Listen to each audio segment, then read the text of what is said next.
In a time of growing global division, something quietly remarkable is happening in the Christian world, something that just a few decades ago might have seemed impossible. For centuries, the Catholic and Eastern Orthodox churches have walked parallel but separated paths.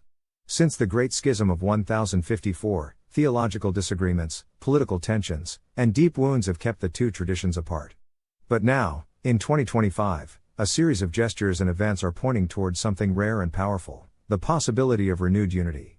Earlier this year, Pope Francis called on Christians around the world to adopt a common date for Easter, a symbolic yet deeply meaningful invitation to begin healing the rift between East and West. He described it not as a mere calendar adjustment, but as a decisive step forward toward unity. And he wasn't alone.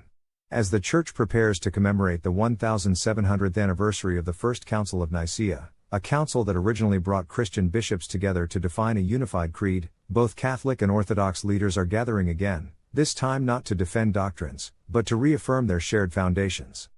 The newly elected Pope Leo XIV has made it clear that he intends to continue this momentum. In a gathering of Orthodox and Catholic theologians in Rome, he emphasized that the Nicene Creed, still recited by both churches, could become the bridge toward the restoration of full visible unity. He has also expressed his hopes to visit ancient Nicaea, later this year in what could become one of the most symbolic ecumenical gestures in recent memory. These are not vague illusions or empty words. These are intentional movements, built on decades of quiet dialogue, joint prayers, and a shared longing to reflect the unity that Christ prayed for. Of course, true unity won't come overnight.